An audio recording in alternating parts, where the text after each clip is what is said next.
the school and our school-parent partnerships. They've coordinated programs and raised funds to very generously support our teachers, support our students, and support so many really cool programs that we run through the district. When we were meeting yesterday, Michelle, so I'm going to remember this, right, asked me to shout out our teachers, our Middlebrook teachers in particular, who came forward with so many really great grant proposals, and so just another indication of this tremendous partnership. But we want to thank all of you. So I got out my calculator as I was looking at the gifts and grants, and it appears that, you know, collectively this year our PTAs have contributed over $74,000 to our students, to our teachers and programs. Yes.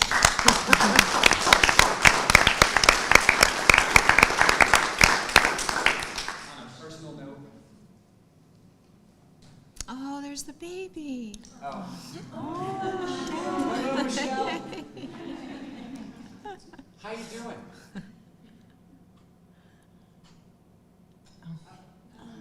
We're going to say you're doing great. Congratulations. That's so cute. So, just on a personal note, I have the opportunity to meet with our presidents every month, and that's been a long-standing practice, and I have really benefited personally from the conversation, the input, the feedback, the exchange we have. I think it's a professional, comfortable relationship that we have, and I know for a fact this district has benefited from that conversation, and I look forward to it continuing. So on behalf of our Board of Education, our entire staff, I want to offer a very heartfelt thanks. And we have a small token that we're going to offer you tonight. So why don't you just come on up. Start with Lorianne.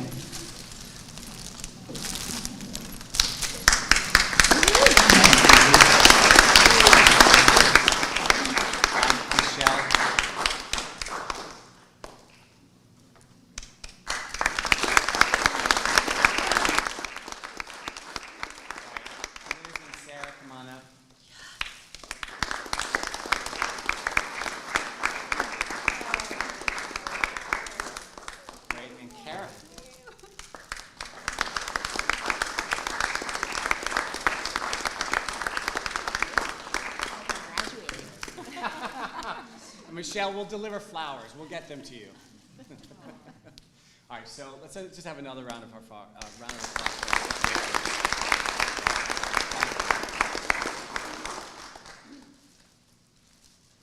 Great. So we have I don't know if, so we have a long list. I don't see any here from the Wilton Education Foundation. So they may be online. But you should know we have many partners, including, and beyond our PTA, the Wilton Education Foundation, represented by the officers Jim Kinnian and Jen Carvajal, who co-lead that organization.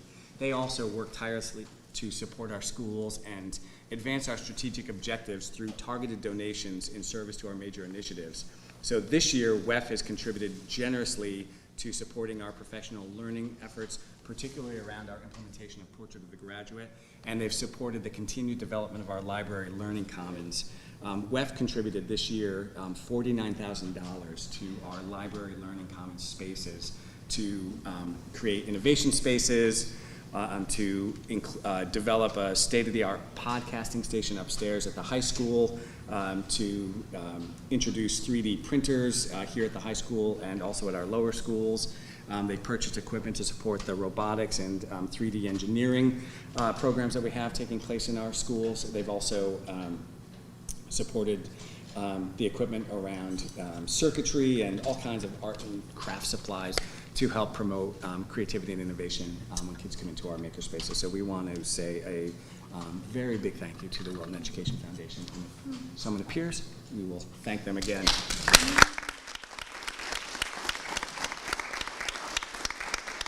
Just moving down the list here, we are also generously supported by all kinds of booster clubs. There's a fair number of booster clubs that support our athletics. We also have a music booster club and a theater booster club, and those folks too just commit countless hours and all kinds of funds to support our creative arts programs and our athletics. So we want to say thank you to those folks. Are you also representing the boosters today? Yes. Great. So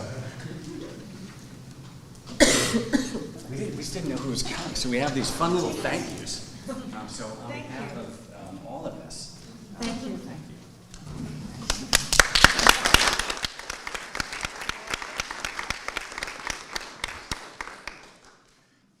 We wanted to also take a minute and say thank you to all of our building substitutes.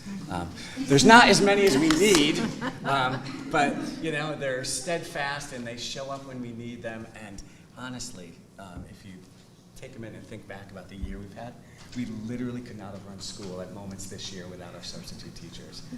So to that group of people, we also want to offer and extend a heartfelt thank you. And please come back because we need you. So a round of applause for our substitutes.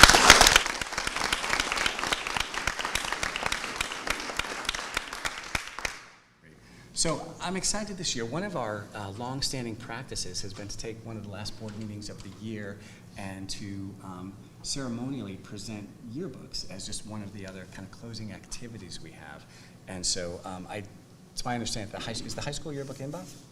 It is, okay. So I'm not sure kind of who's going to do what, but why don't we start with the high school, and we can present the high school yearbook, and then we'll move on to Middlebrook, and then Cider Mill. And did you guys tell me you had a yearbook? All right, so there's a first new here. So, please. Yeah, I do. Okay, so we have our outstanding class of 2022 yearbook. I just received it today, although it's been here a little bit. We want to thank our editors and also Camille and Kathleen, but it's called WHS 2122 Behind the Scenes. I had the chance to peruse it a little bit today, and it's an outstanding depiction of all the things that go on at the high school. Well, some of the things that go on in the high school. You can never quite capture all of it. And we're going to be very proud of it, and I'm honored to present this to Debbie Lowe, our Board of Ed Chair. Debbie, this is a gift from us to the Board of Education. We hope that you cherish it and enjoy it. Thanks for all your support of our local programs. Thank you.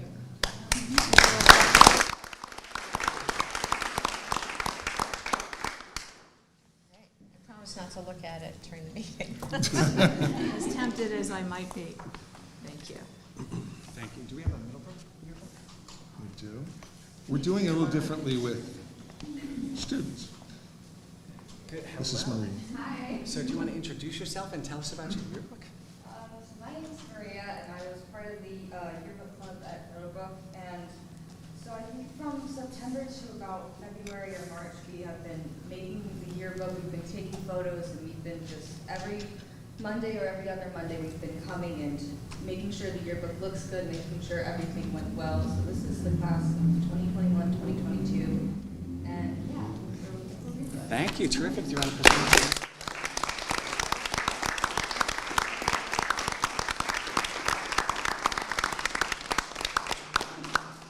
Doctor, representing Cider Mill.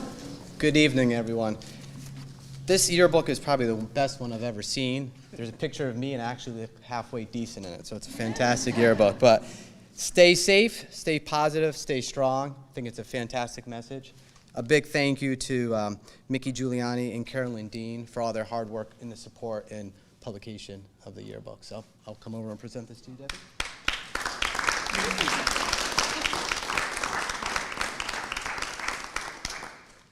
Thanks, Jeremy. So we have a first of its kind Miller Driscoll yearbook that Liz just put in Kathy's lap. Guess what? We have a yearbook. Who knew? So they made this yearbook just special just for you. So this is our Miller Driscoll yearbook, and it has a beautiful rainbow on the front because we love rainbows and unicorns and lollipops and things like that. But so here we go. And butterflies.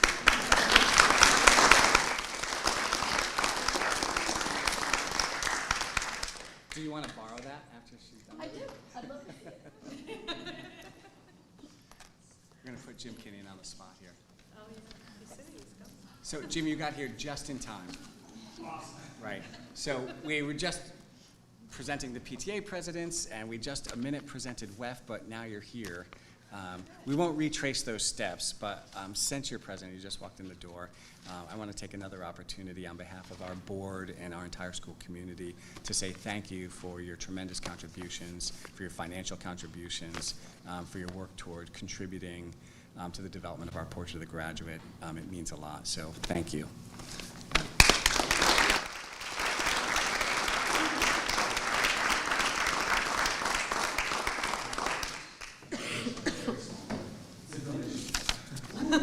Thank you very much. We're happy to do it. So we have a salute to excellence tonight. And joining the many unsung heroes here in our district are our custodial and our maintenance staff. There aren't even words, I think, that could adequately describe how much these folks mean to us and how vital they are to our operation. So we have Jose Figueroa, who is our facilities director here. Jose, would you mind standing? Maddie Corcoran, who is our plant manager here at the high school. Guillermo Ramirez is here, and Ramon, come on, stand up. So Ramon is part of our maintenance crew. So representing themselves, representing all of our custodial staff, take a minute, take a bow. We want to say thank you for making our school work.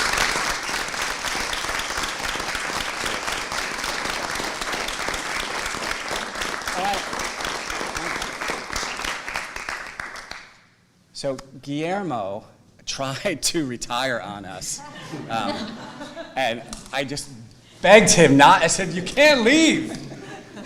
This man is here all day, every day, 7 days a week, morning, noon, and night. There is no job that's too big for him. He is out mowing the grass that's not his to mow, pruning the bushes that aren't his to prune, painting where we need paint, and every other thing in between. And honest to God, he is at some point going to go ahead and retire, and I don't know what we're going to do without you. I don't know. It's the time to retire. Yeah, so thank you. No problem. Gee, thank you.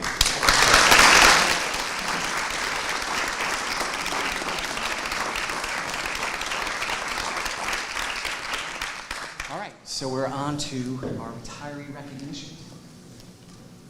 Why don't we start with Ellen, and Mrs. Coomer can present Ellen. Okay. No crying. Too late. Already crying. All right. Here we go, Ellen. Ready? All right. Ellen Murphy is a dedicated teacher who has spent the last 17 years working and supporting students who are learning English here in Wilton. During that time, Ellen has worked in every single building for many years was the lone ELL teacher in the district. More recently, we've been fortunate to have Ellen in our building for the majority of her time. With this dedicated time, I have come to know Ellen quite well. I've learned she is the person who values her family and is incredibly proud of her twins. Look at, they came tonight, isn't that so sweet? I've also learned that when times get tough, she gets even tougher. She is a fighter. I don't know if you know this about Ellen, but she is very entertaining. So when we were quarantined during the first part of COVID, Ellen very quickly learned how to Zoom into the homes of her students, and to keep them engaged, she dressed up in amazing costumes. I only wish I had a screen or had prepared some things for the screen up here where I could show you the examples of the characters she portrayed, many from the Disney movies because her students love those. It was incredible. That is just one small example of the connection she's made with her students and families. Right now, you could say the name of pretty much any student who is years beyond Miller Driscoll, and Ellen can tell you all about them. What they liked, what they didn't like, what motivated them, the names of their sisters, their brothers, probably their cousins, the list goes on and on. She is a wealth of knowledge. Okay, so for Ellen, I chose this book, Home is in Between, by Matali Perkins. This is the story of a young girl, Shanti, who moves to America from India. It tells about the joys and challenges of living between two very different cultures. It reminds me of the work Ellen does with her students and families every day. On a final note, just like Ellen has stayed in touch with her students and families over the years, I hope she will do the same with all of us. Congratulations on your retirement.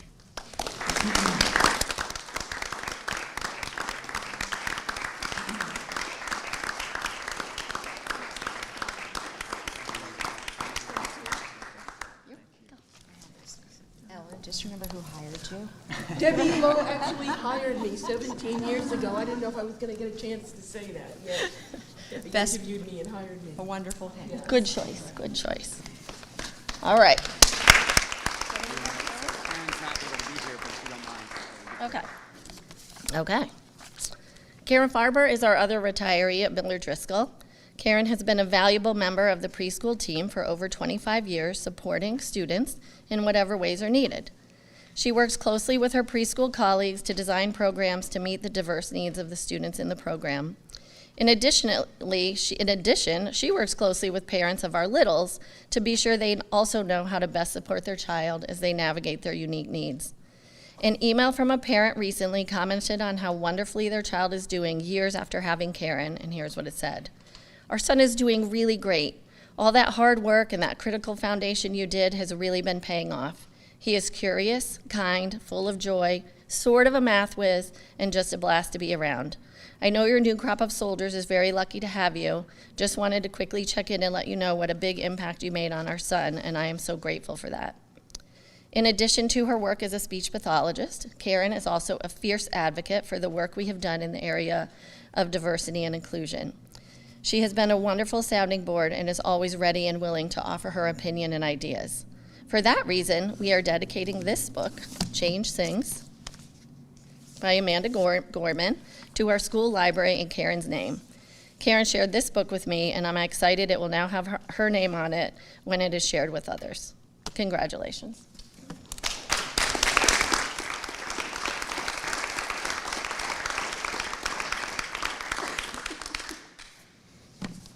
All right, so we are excited to celebrate Chris Zwang. Dr. Falcone wrote a nice write-up here, which I'll read. Chris has been part of our Wilton Public School family for 30 years. So yes, I was just 2 when she started.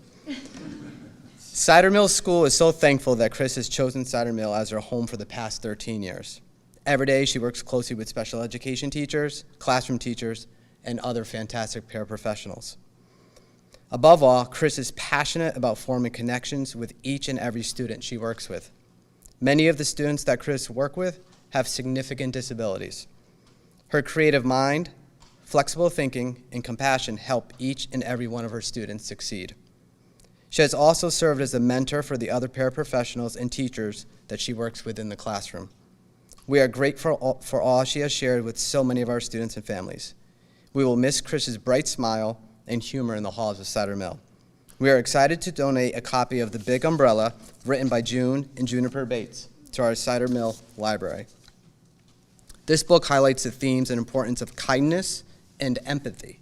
We believe it is a perfect book to celebrate Chris Zwang's own character. Thank you, Chris, for so many dedicated years you have shared empathy and kindness with our students and staff. You will be missed.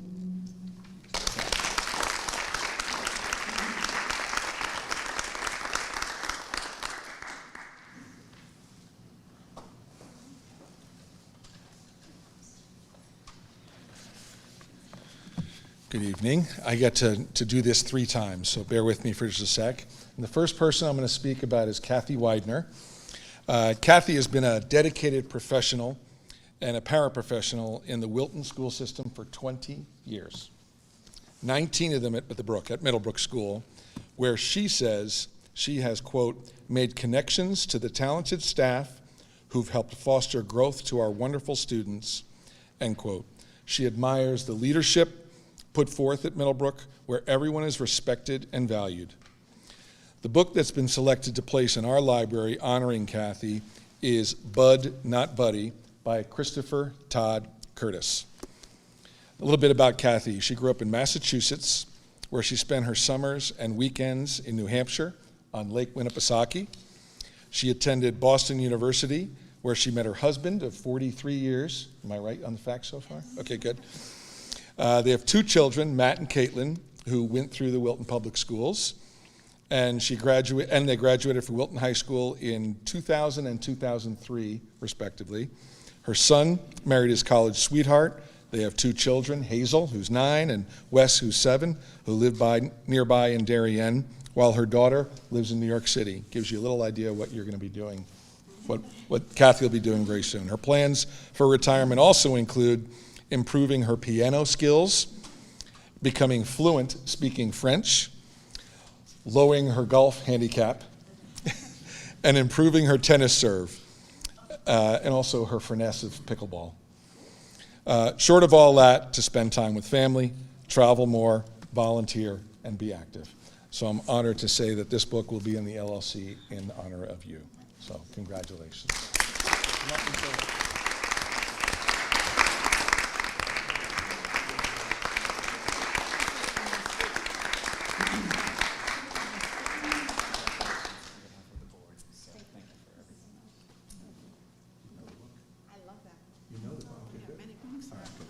All right, that's good to hear. She said she likes that book, so that's good to hear. The next person I'd love to honor now is Susan Kelly, who's a music and chorus teacher at Middlebrook. Susan Kelly joined the Wilton Public Schools in 2012 as a choral and general music teacher at Middlebrook School. During her tenure, she's enjoyed teaching general music, vocal, and co-teaching the 6th, 7th, and 8th grade choruses. Before coming to Wilton, she taught in the Brewster, New York system for 6 years, chorus and strings. Is that right? So far, so good? Okay. Pardon? And in Cold Springs for 2 years, K-12 general music, chorus 6-8, and choir for high school. In addition, Susan has enjoyed 11 years with the Wilton Singers. She's taught private voice and piano lessons for many years and has been a clinician for several honor choral ensembles and has adjudicated many regional and state vocal auditions. The book that's been selected to place in our library honoring Susan is Change Sings by Amanda Gorman.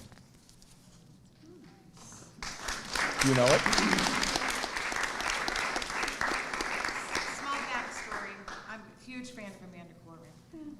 Janet gave me that book for Christmas this year, and I shared it with all my classes. It's perfect. And left it on the piano in the room. I said, if you want to come in and really look at the artwork and just really digest what this book is all about.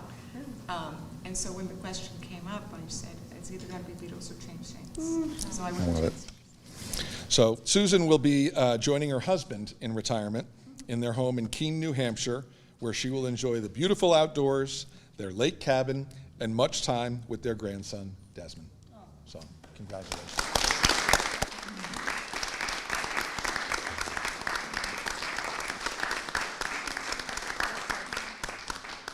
We're going to miss you. Goodness. I'll enjoy being missed. Bye.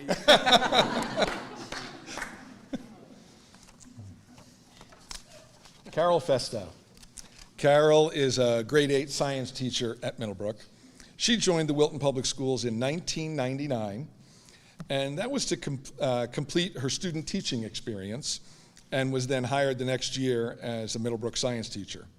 She's been instrumental in supporting both staff through their work on the Sunshine Committee, and she has organized and celebrated countless events in our building. In the classroom, or as a team leader, she connects wonderfully with students, supporting their every need and establishing an environment that promotes care and understanding. The book that's been selected to place in our library honoring Carol is The Horse Encyclopedia by Dorling Kindersley. Do you know it? Okay. Just a little hint to one of her other loves. This is not such a subtle hint of an important hobby of Carol's. Carol will be missed as she moves on to retirement to enjoy her love of travel and all things equine. We wish you all the best with Frank. So, congratulations.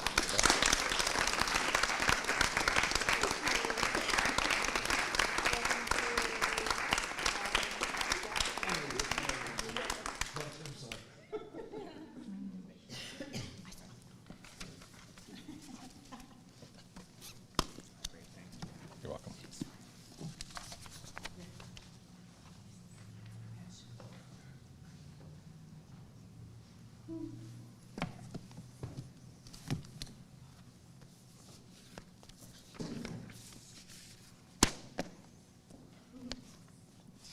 So would you please stand? I want us all to see. This evening, we honor Sue Mangan for her exemplary service to our school and students as a parent, PTSA member, PTSA president, and most importantly, as our long-term counseling assistant in our school counseling department. In her role in school counseling, Sue has been a mother, a mentor, and a very trusted adult to all of our students, especially our juniors and seniors as they navigate the college process. She has proven to be a rudder of stability in what can be a turbulent seas of the college process. Sue is revered by our students to the extent that she received not one, but 2 standing ovations recently at this year's academic awards ceremony. 2 of our student leaders also provided personal, sentimental testimony about the positive impact Sue has had on them and their peers. Over the years, Sue has often told me, and this is true, that she has the best job in the school working directly with these students. Sue, she's shaking her head. Sue, in reality, these students have benefited so much from your love, your guidance, and they have had the best friend, mentor, and mother in you. In honor of you, we are dedicating this book, Until We Meet Again, by Renee Collins, to our Library Learning Commons. You're welcome. Fortunately, Sue still has a home in Wilton for now, and she's going to spend her time between Wilton and the Cape, and also with her lovely family, Wilton High School graduates, by the way, and her grandchildren, who she's been pining to see more often. So, Sue, you haven't even left, and we miss you so much already. Thank you so much.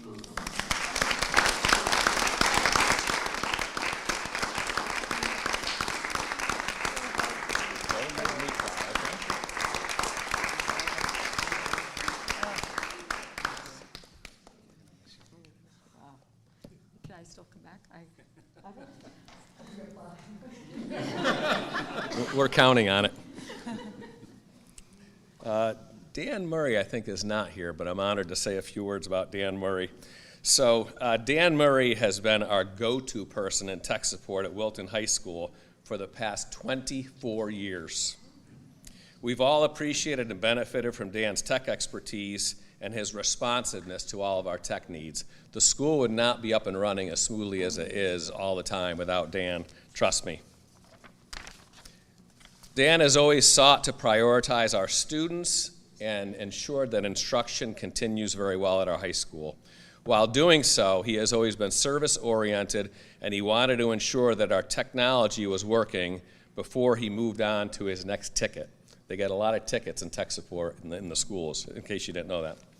When asked, Dan's colleagues described him as a great friendly guy, competent, witty, and we all enjoy beginning our morning with Dan, and often very, very responsive.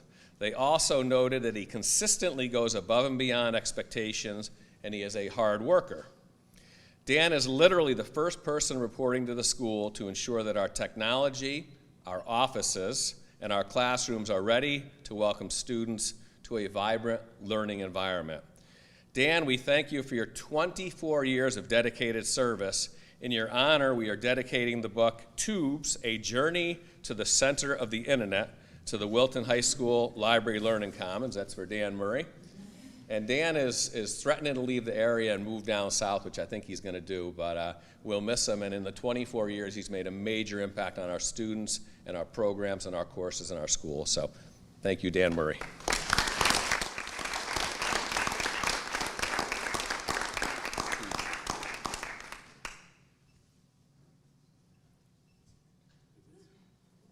Before we allow you to leave, I just wanted to speak a couple of minutes on behalf of the Board of Education. First of all, it's impossible to have a quality school district without active and involved and supportive parents and community members, so we really do value the PTAs, the Wilton Education Foundation, and the booster clubs. We also don't often enough realize that we really don't work with certain pieces of the puzzle, and those are our substitutes and our maintenance and custodial crew. And this last couple of years has shown us that more than ever. So thank you to our substitutes and our custodial maintenance staff. You have really weathered literally several storms of all different kinds. So thanks for helping us get through this hard time. And then last, it's always bittersweet when I listen to the accolades that the retirees so well deserved. Wilton has built its excellence also on the legacy of its phenomenal staff. And to watch all of you walk out of the door is bittersweet, to say the least. We know and we wish you good things, but you will be sorely missed, and we appreciate and love and will miss your commitment and your dedication and your daily presence. So know you're going to live on in lots of different ways through your colleagues and the memories of your kids or your students and the appreciation of our whole staff and district. So thank you all.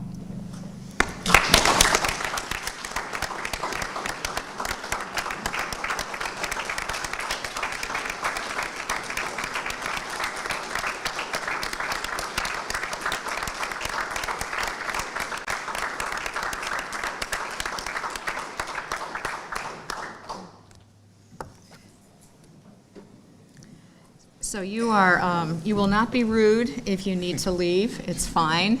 Now we're going to proceed into regular Board of Ed business. So you're welcome to stay, but we also understand you might have better things to do on a beautiful summer night.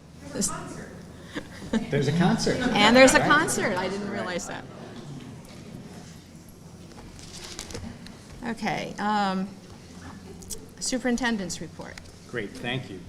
So want to continue the congratulations here. Our boys varsity lacrosse team had a significant win last night in the semifinals of the Class M. So they're moving on Sunday to play Notre Dame of West Haven, I think, in the Class M final. So we want to congratulate our boys lacrosse team. So that game is going to take place at, I think, 12:30 here at Sacred Heart University if people are interested. We also want to congratulate high school student Avni Gupta, who's been recognized as a scholar in this year's National Cyber Scholarship Program, which is sponsored by the National Cyber Scholarship Foundation and Cyber Foundations Academy. Avni participated in a multi-week online training program and competed against more than 45,000 other students from across the country. And of that number, she was among the 1,100 or so who were recognized as scholars. So we want to congratulate Avni. We also want to recognize our fantastic video production programs across the district. Recently, the Area 9 Cable Council met to review submissions and grant awards. They annually recognize schools for their outstanding productions. This year, Wilton Public Schools earned 10 awards between Cider Mill and our high school. And our Cider Mill team won the coveted John Rapicki Award for their elementary production. So we want to congratulate them. And then just as a closing comment here, you all know this has been an incredibly challenging and rewarding year. Our staff members and families have demonstrated incredible resilience over the course of this year. Despite all of the challenges, we've addressed our priorities and we've been able to move the needle on student achievement. As you will see again in Jory and Bob's presentations, even in the face of challenges beyond our control, we committed to academic recovery and we have evidence that our plans are working. And so I want to say thank you again to all of our education community members. And I'm looking forward to graduation, which is a week from Saturday. And we're going to have beautiful weather, and so we'll be on the field at 1 o'clock. So thank you. Thank you. Oh, thank you. Great. Committee reports. Did teaching and learning meet?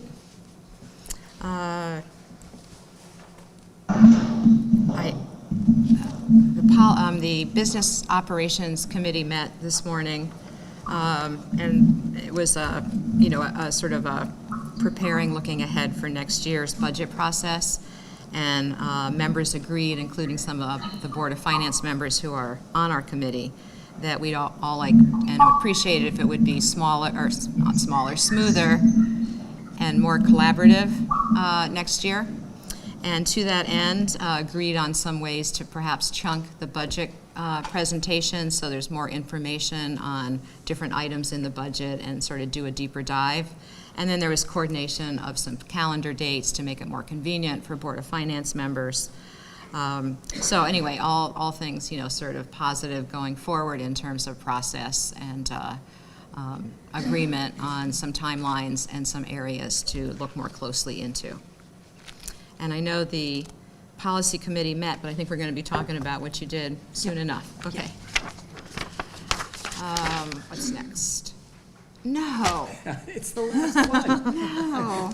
You promised it's the last COVID update? It's the last regularly occurring standing COVID update. And then we can take it off the agenda, I hope. Yes. All right. So, seriously, just very briefly, this is the last one that we'll have as a standing agenda item, and cross your fingers that we won't need to have it as routinely as we've had over the last, 28 months or so.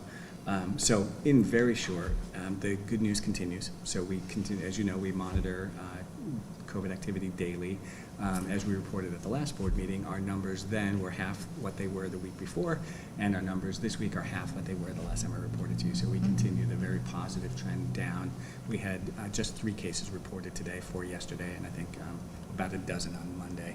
So we are looking forward to that continued trend. Fairfield County is back in the medium risk level, and I suspect as the DPH numbers catch up here in Wilton, we'll transition back to medium risk or low risk again very shortly. Okay. So we're moving right along in the right direction. Thanks. Our next item, we heard 2 schools at the prior meeting, and now we're going to finish the school action plan updates and some MAP and PSAT data. So we're all concentrated on the secondary level tonight. Can somebody put up the slideshow? Yeah. All right, so while they're doing that, so we're back here again with more slides and more data. So I just wanted to give you a little bit of a preview that might make the information a little bit more digestible for you. So again, this isn't much different than what we saw with the elementary. Most of our students demonstrated a greater than a year's worth of academic growth, although you notice that it's not uniform across grade level subject areas or subgroups. In some cases, the rate of growth appears to have been slower in the second half of the school year, not as much as we saw in the elementary. And I think there are a number of reasons for that, which I've already discussed at the last meeting. However, student dysregulation and behavior seems to have been quite a significant factor at the high school level during the second half of the school year. Okay. At the middle school level, we have either achieved our goal of 80% at benchmark or come very close. So not only have many of our students recovered from unfinished learning, we are now seeing more of them reach benchmark than we saw pre-pandemic. At the high school level, we see some promising results for certain subject areas and cohorts of students, but some lingering concerns for other subject areas and groups. As we review this data, I will try to share our best thinking around which cohorts and instructional domains we need to focus on next year. So all of that said, overall I'm still very encouraged by the amount of growth our students made this year and confident that we can continue to build on that growth. Our teachers and students have been working very hard to recover from unfinished learning, and our accelerated learning framework has been an effective approach to supporting their efforts. So let's get right into the data. If I can get this thing to work. Am I doing this wrong? Why don't we just advance it manually? Okay.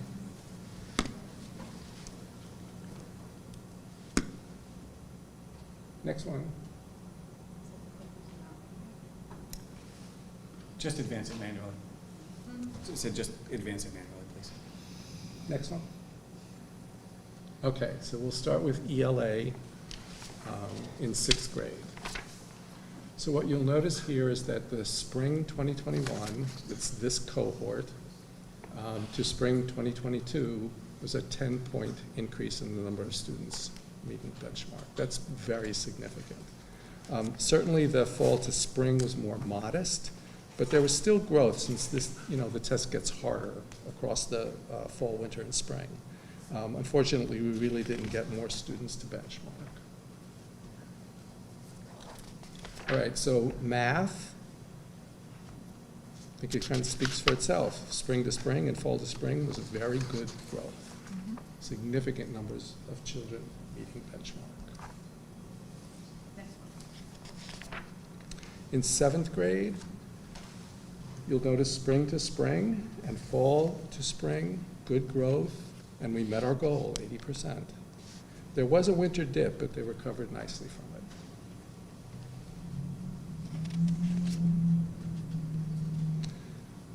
Very proud of this result. Spring to spring and fall to spring, excellent growth. I'd also like to call your attention to the stats and probability. You noticed last year they were at 47% of our students meeting benchmark. We're now at 74%. And I know there were some concerns about the prob and stat, the way the teachers approach probability and statistics this year. They used a combination of both synchronous and asynchronous work to address those standards, but it seems to have worked well. I would point out there was no grading for any of the asynchronous work. This was a necessity because of the issue of instructional time, which we've discussed at length. Next slide. This is 8th grade.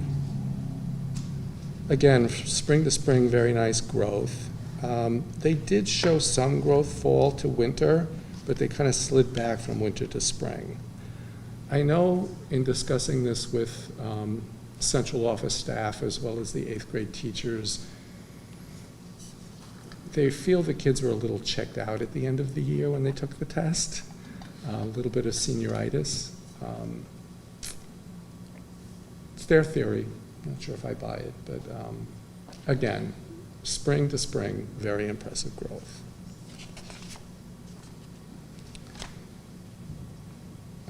Spring to spring, very good growth, getting closer to goal, very close to goal. Fall to spring was more modest. I would point out, though, in the operations and algebraic thinking, we went from 62 to 72 to 79 fall to spring. Certainly 8th grade emphasizes algebraic thinking. That's what the curriculum is about. And so obviously the teachers did quite well with that. And again, I'm very pleased that they're close to goal. Next one. So this is our special education information. I think you'll notice good growth in ELA. And you'll see good growth in math except in 8th grade. I don't know if you recall, but in prior years in the special ed realm, we very often saw no change from year to year and from trimester to trimester. So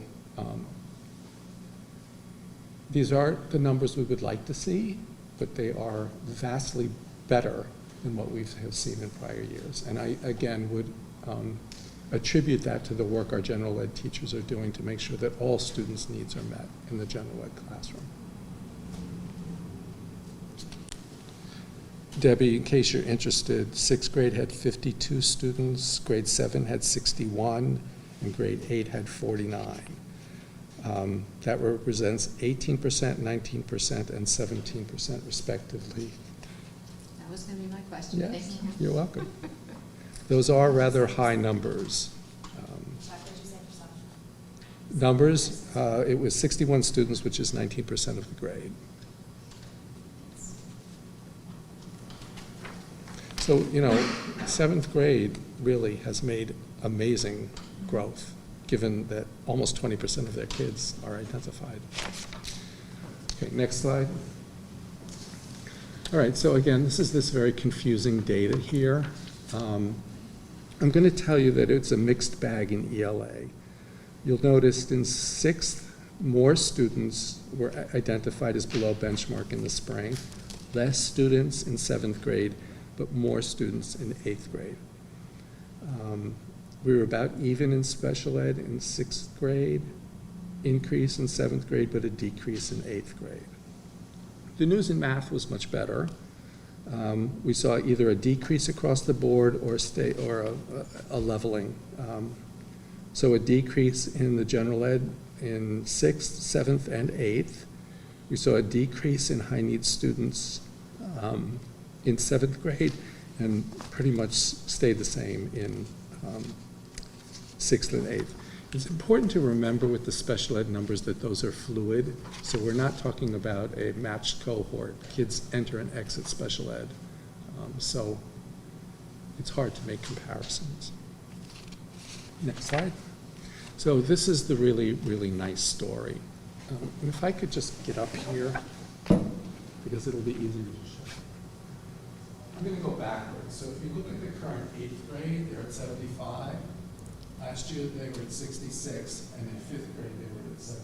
So you'll notice that pre-pandemic, we're above where we were pre-pandemic, and made a nice growth after. 80%, 67, 77. So again, we've exceeded the number pre-pandemic and made a real nice growth. 78, 68, 77. So we have recovered in 6th grade. It's 83. But again, I'm very, very impressed with the level of growth that we're showing. Could you go to the next one? Okay, so I'm going to do the same thing. I think it's a little bit more impressive. 79, 68, 59. 79, 53, 61. 71, 58, 71. So again, this group has at least recovered. Okay. So those cohorts, that's important information. We're showing growth over. Okay. So, and this is just another way of looking at it. So each student has a growth target based upon their map. You'll notice the percentages of students who actually met their growth target. The column all the way on the right is the percentage of growth target. That's the one that we really look at, because if on average students are achieving 60, if their CGP is 60 or better, they're growing more than a year's worth. So you'll notice that we exceeded that in 7th grade, and we were very close in 6th and 8th. Average growth is 50%. We are going to need to shore up 6th and 8th grade. Specifically in the area of ELA, we need to be more attentive to pacing to make sure we're getting through all of the units. I think it was understandable this year that the teachers had struggles getting through all of the units, given the level of learning loss that the students were demonstrating. We believe that the launch unit needs to be emphasized more. Reading habits and routines need to be established firmly before we continue with the rest of the units. And we're going to continue to use the IABs as unit assessments. Next slide. All I can say, it's beautiful. I know that's a geeky, datey thing to say, but that's beautiful growth in math, which was our focus at Middlebrook. Okay, next slide. Here in special ed, you'll notice in 7th and 8th grade, they exceeded their growth that we would expect, particularly in 8th grade. I'm not quite sure what was going on in 6th grade. I don't know the group that well. But that's an area we're going to need to focus on a little bit more.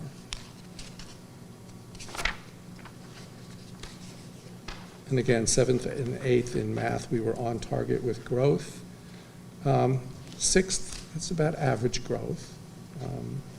You know, I should note that in prior years, we often saw less than 50% growth in this area of special ed. So overall, these are significant improvements from prior years. And again, it's that teamwork between the general ed teachers and the special ed teachers. They've really done a wonderful job this year. Next one, I want to modulate your expectations here. These are predictions.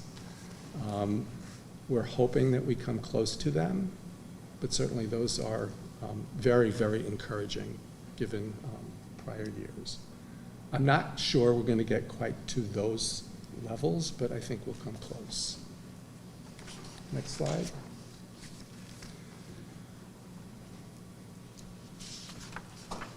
Okay, this is math. Again, a significant improvement over prior years. We are, oddly enough, able to see some of the SBA results right now. They're not completely in, but they seem to be on target for achieving those. Okay. Let's move on to the high school. So grade 10 is definitely a bright spot there.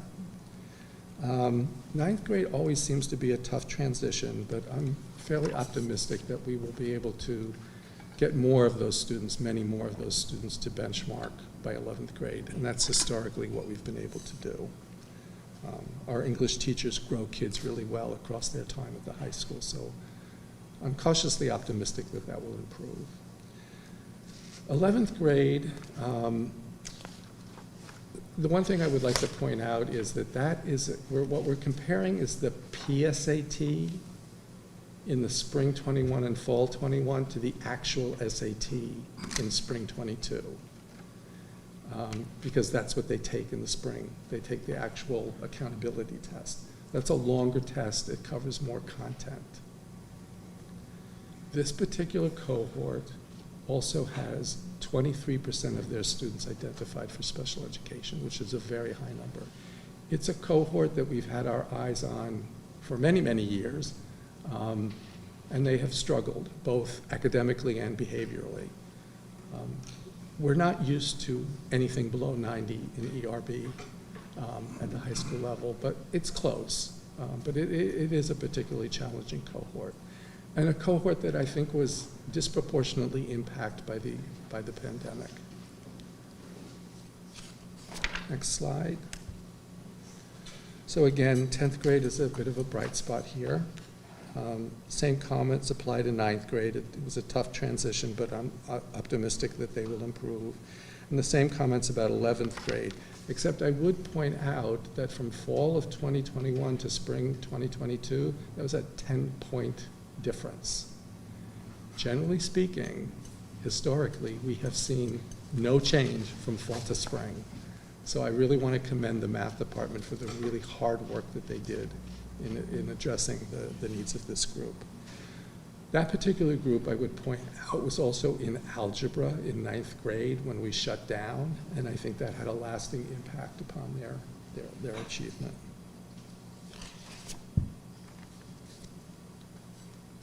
Okay, nice growth in 9th and 10th for our students in special education. 11th grade made a regression. But again, I think this is a group that was disproportionately impacted by the pandemic. So in math, 10th grade, nice growth. 11th grade, some growth. It's important to say. Unfortunately, in 9th grade, there was a regression. And again, I don't know much about this particular group of kids. But in terms of high school math, and this applies to Middlebrook as well, Andrea has been very generous in funding a special professional learning opportunity for our math teachers at the secondary level. That is going to involve some learning cycles with an outside agency known as Better Lessons. And they're going to be working with our teachers, for all students, but with a particular focus on our students who struggle in math. I'm very excited about that professional learning opportunity. They've already begun doing some of the work, and I've been able to sit in on some of the meetings with our coaches and our teachers, and it's been going really well, and I think it will make a huge difference with our struggling students. And thank you, Andrea, for funding that. So that's my presentation. Do you have any questions? Questions, comments? Well, there's a lot of information to digest. Yes. In terms of the prediction, Yes. While some of the news seemed really good in math, and the ELA was like, okay, but not stellar, given what we're sometimes used to. But it's the predictions, ELA is still way up Yes. in math, so why? You know, I don't know. Okay. It's really hard. I have preliminary results, but we haven't finished the testing. Sure. My sense is that we have enough to say that the results are pretty in the ballpark. Math seems to be right on target. ELA seems to be a bit lower, not significantly, but a bit lower than what the predictions are. Yeah, no, I just wanted to know comparatively why, Yeah, there's been all this growth in math. Yeah. And like, in general, a little bit less, although positive in ELL. So why are ELA scores predicted to be so high, so much higher than Yes. the math ones? All right. I don't have a good answer for that. Okay. All right, well, again, a lot of information to digest, but thank you. Sure. When are the SBA scores officially coming out? Usually the beginning of July. Oh, July, okay, all I right. think that's when we got them last year. They were early, yeah. Yeah. And so we were surprised this year because they've been, as Chuck mentioned, you know, in the past we'd get kind of a batch drop, but we've been receiving scores as testing has been completed. Oh, really? So, Okay. yeah, so we're thinking we'll probably have a complete set. Okay. I know the state does something with validating the results before they make them official, but the fact that we can see them leads me to believe that they're pretty accurate. Okay. All right. If you were going to do this year again, what would you say we needed to do more of, and what would you say we I think needed to do less of? I would have liked to have anticipated that the second half of the year, we needed to be a little bit more nimble around absences of staff and students and been a little bit more creative in thinking about that. I think that really took us a lot by surprise. We were making such nice progress in the fall, and I feel like the rug got pulled out from under us the second half of the year. This kind of work requires an awful lot of focus on the part of teachers and administrators in terms of supporting it, and I think everybody just got pulled offline. I do think the acceleration framework is just good teaching, and I think teachers are now beginning to recognize that it's not just a pandemic way of approaching things, it's a way of approaching struggling learners. So. To your point about the second half of this year, we're expected to get another wave of COVID. Are we ready? I think we've begun discussing it. We've begun discussing, I think, what we need to do. And again, for me, it's continuity of instruction. That's what we need to make sure happens. Because I think if we can ensure that, we will see continued growth. And that's what you're working on. That's what we're thinking about. I don't know that we've come to a conclusion. Well, no, we definitely haven't. I think just, you know, I'll remind everybody here and watching and listening, in the 11th hour, the state legislature banned dual teaching, and they snuck that right around to SB2, the mental health bill. And we don't know what that means yet, but, you know, we have relied in grades 3 through 12 on the opportunity to have kids, you know, remote into classrooms when they've been home, you know, either quarantining or recovering from COVID. And so I think potentially we could have another barrier to trying to promote continuity of instruction that's completely outside of our control. But Chuck is right, we've started to talk about it. We're going to have a plan in place as we start school again, should, you know, the predictions realize and we do see a wave of COVID. But I think you're right, it's, you know, protecting instructional time, maintaining continuity, those are going to be the two orders of the day for the whole year, you know, COVID or not. Lack of remote opportunity makes things pretty difficult. It sure does. Is there anything we can do to? It's actually a lack of dual teaching. We can still do remote learning, we just can't ask classroom teachers to do both at the same time. So can we do what we've been doing though? Like when our kids are in there, but they can't really interact and ask questions, but they can See, watch? unfortunately, that isn't how it played out. The teachers have a very hard time leaving kids remote and not interacting with them. Yeah. Is there a way for us to turn them off? We need to, not I think allowed, we need to, right? we need to have the law defined for us, just so we know what that actually means. And I think once we have that information, you know, then we can make some decisions, some recommendations, we can plan better. Are all the strategies used at the high school this year, including the Horizon, are they going to be continued next year? The Horizon testing had some glitches this year. I've been pricing out going back to the PSAT, and it's like 4 times the amount of money. It gets very complicated. So what we did this year, the year before we used Horizons, it was fine. This year we decided to deliver it through Power School, and that's what caused all the glitches. If Power School is telling me it won't happen again, I'm not convinced. I would much rather just go directly to the Horizons portal because we've never had a problem with that. Might cost a little bit more, but it certainly isn't going to cost me as much as it would be to go back to the PSAT. So I'm thinking we're going to continue with it, but we have some things we need to work out before we make a final decision. Chuck, did you have a reason for going through PowerSchool? So Is it a makes it a funding little cost? bit easier to deliver the test to the students. Okay. It was a little cheaper, and we can automatically upload the data to our data warehouse. Okay. To me, that's not worth the difficulties that we Everything had with the Yeah. kids. So I'm feeling, I'm pushing everybody to just go directly to the Horizons portal, and we'll just have to batch load the data. Okay. A Who little does bit of that an work? extra step, but, I was gonna say, who gets stuck with the extra work? I'm sorry? Who gets stuck with the extra work then? Matthew? Oh, sorry. Yeah. Okay. And it's a little bit more work for the kids. You know, it was very easy to go into Schoology and just take the test. Okay. So they're going to have to log on. We have to make sure they have their login credentials. So it's a little bit of an extra step. But I think they get frustrated when the test doesn't work right and It's when they almost don't get worse. results. So Is there any evidence that the changed math sequence at Middlebrook is paying off, or is it too early to tell? it's difficult to sort out everything. But from my perspective, those results at Middlebrook are a validation of the changes that we made. The consistent growth all the way through, I think, speaks volumes about the layered changes we've made. And you can see, like I said, in some, at least in some grade levels, we're seeing levels of achievement that we didn't see pre-pandemic.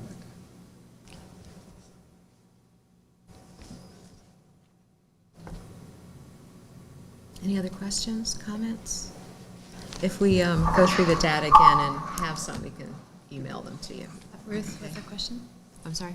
Is that Ruth? Yeah, Question? I'm just thinking a little bit as we talk about protecting instructional time and trying to get more instructional time. I'm just a little concerned with our ELA numbers, and just want to make sure that while we focus our attention on math, we're not losing sight a bit in our English achievement, especially since it is double blocked. So that just caught me by surprise a bit. So I'd like to, at some point in time, maybe have a little bit more insight or dive a little bit into that a bit. Sure. Maybe we could have Karen come and talk a little bit about her observations. Yeah.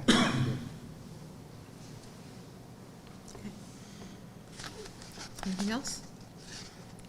All right, what's the next part of the presentation? Jory's up. It's All going right, to Jory. give you a brief update on the strategic plan. Okay. So, do you have my slideshow on there too? Yeah, just keep rolling. Thank you, Lucille. So first of all, hello again, everyone, and thanks for this opportunity to share our final information on our Middlebrook Action Plan this year. So slide 2 gives you just a quick reminder of what our strategic objectives were this year, and it's really talking about nurturing that collective culture of care for student success using the acceleration framework, for using assessment to plan instruction that's responsive to both academic and social emotional needs, and then engaging our parents, guardians, families, and community as partners in meeting the needs of students both emotionally and academically. Slide 3 just gives you the quick reminder of what our essential question is, and just to be clear, that's the essential question that really guides our work, specifically to nurture that culture of care and collective responsibility to our Middlebrook family to maximize student growth and achievement. Our action plan captured areas we wanted to focus on for improvement, and our instruction was increasingly on target, and as a result, the outcomes are stronger. A great example of that was on display just this week when key figures came together in our building from our PTA, Wilton Youth Council, the district level. We met to discuss the positive and ongoing support for our children's well-being, and that, of course, is not limited to just this year. It's just the continuation of that work. Slide 4, we created a SEL support teams that met monthly. We provided needs-based support for teachers and staff. We even had a DBT, remember that's dialectical behavior therapy, professional development and strategy discussions led by the spectacular Tanya Leonard And if you know Tanya, you know that's an accurate statement. And we identified parent help, support, and suggestions and started crafting plans for rollout next year, as I just mentioned. With COVID, all students were impacted. All adults were impacted. We've heard it countless times, and it's worth noting that students now are not the students that we typically see in a middle school. Why should we? Their school experience has not been the same. And we're recognizing that we're not just teaching the grade in front of us. For example, this year's 12-year-old is different than past year's 12 years old. Can you agree with that statement? You can connect with that one? But recognizing that we're not a therapy institution, we're a public school, we capture those needs early, connect folks to the proper support that they need. Students who needed it were supported by the strategies created through the SEL teams to improve student learning, and students who didn't need that level of support demonstrated greater agency and improved their efficacy and ownership of their learning. We see the results in students seeking out trusted adults. We see the results in the scores that were just shared. We also see engaged and focused students deepening their critical thinking skills and communication skills. To be clear, this is not a one-size-fits-all approach. Responsive teaching and collaborating and studying the results is the way we went about that. Teachers adjusted their approach based on what students showed them. And then all of our meetings and professional learning across the year were dedicated to the efforts to refine that learning.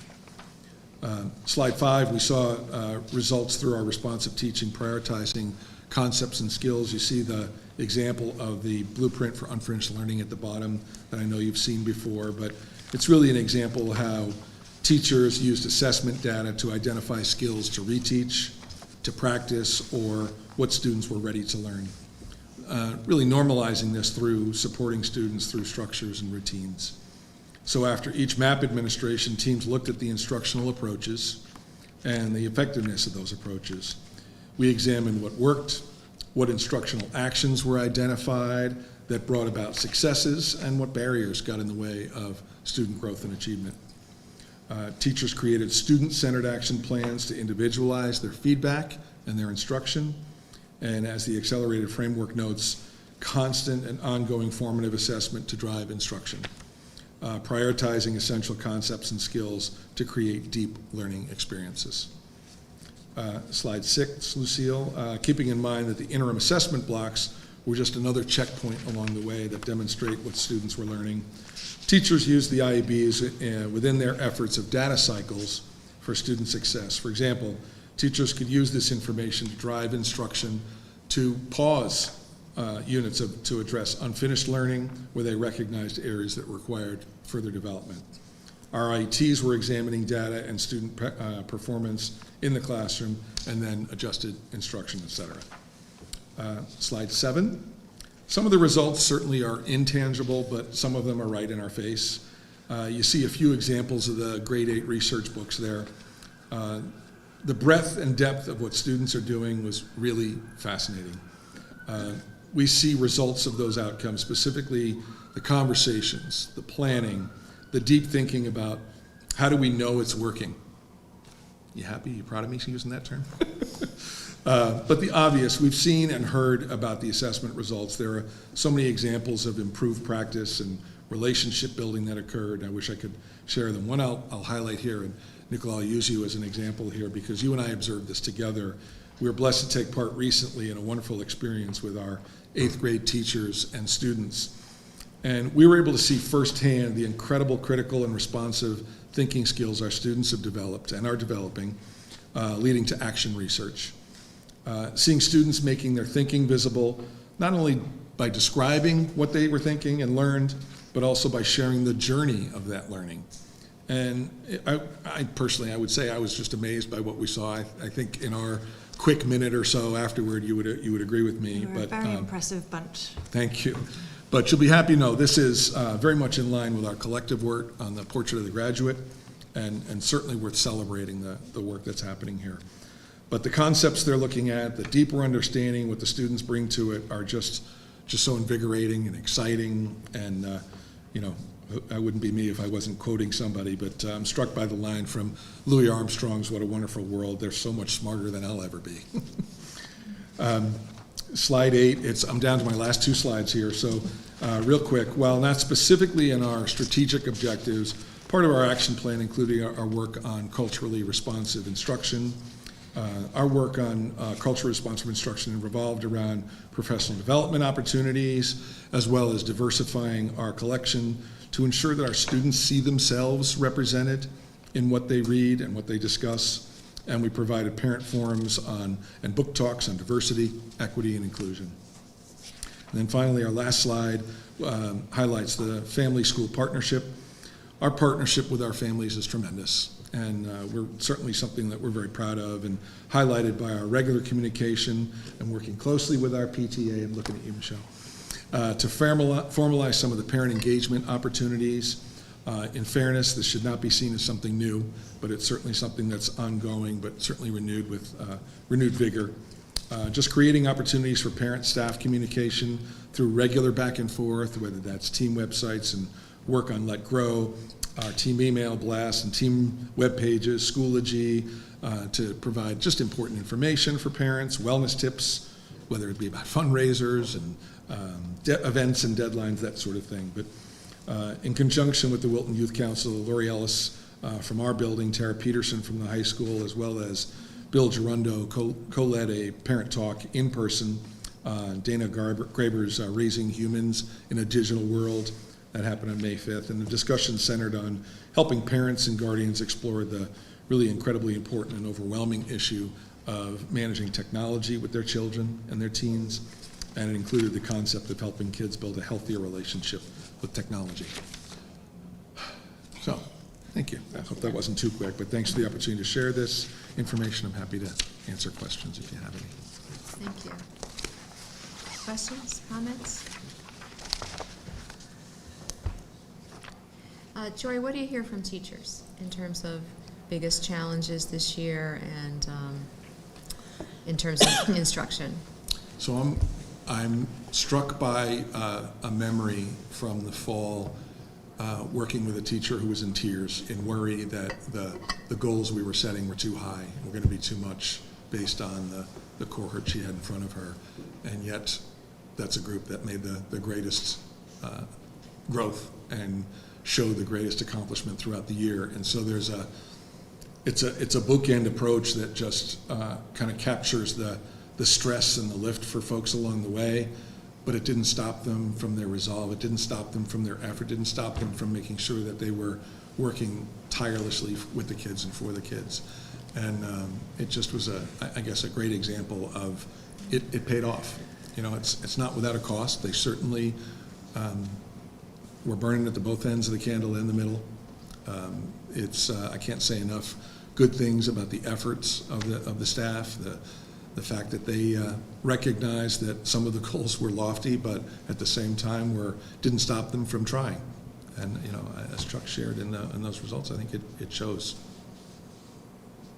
Okay, great, thank you. We've talked a lot about continuing the accelerated framework moving forward, just because it's been a great way of teaching and learning and whatnot. Do you guys worry about, I worry about burnout from our teachers, because it was kind of a heavy lift this year. I'm hoping that it gets easier and easier because it's not something new that they've had to learn, but are your teachers worried that moving forward that this is still going to be something we're asking? I haven't been part of any conversations about that specifically. I think it's probably fair to think that might be a worry or something to think about, but I think we also have to juxtapose that against a certain level of normalcy that I think we're feeling is coming back. And you know, kind of joked about the 12-year-old not being the same 12-year-old, that there's a little more of the next year's 12-year-old maybe looking a little more like a typical 12-year-old. So there's a lot of variables to play to try to answer that. But you know, I think that one of the things that we do well is we look out for our staff and we make sure that they are okay, and constant check-ins and periodically just saying, really, are you okay? And how's it going? And show me that you're okay. So we have some really incredible people working here. Yeah. So pretty proud to be sitting here as if I'm somehow to take all the accolades. It's not fair for me to take it, but they're pretty remarkable. Thank you. You're welcome. Anything else before we move on? All right, I guess that leaves the high school. So at the high school, Lucille? It's coming, I think. So we have 4 goals in our strategic improvement plan. One is around mathematics and supporting our teachers specifically in preparation for the Connecticut SAT. The second one mirrors that, but it's in the humanities, English, and social studies.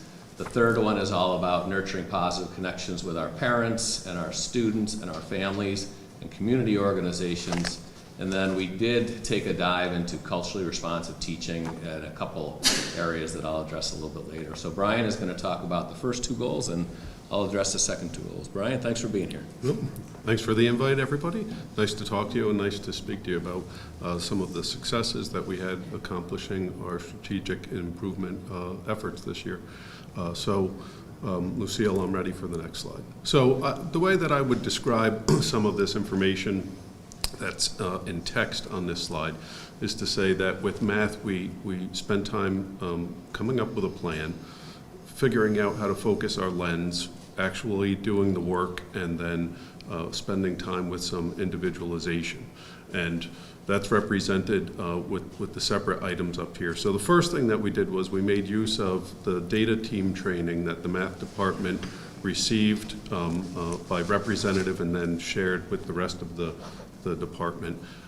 Data team training fits nicely into the IET model. It's not exactly the same thing, but it was very nice for our math department to be able to use their knowledge of data team work during our IET time. And I think that in many ways their readiness to accept the challenge of looking at the data sets a very nice model for other departments to follow in the coming years. So that was figuring out what our plan would be, taking a look at what type of data we wanted to study by using our Horizon results and our PSAT results from the fall. And that includes some of our interim Horizon testing that we did, which was not tied specifically to our PSAT days. There was just other times where we collected data by using Horizon testing elements.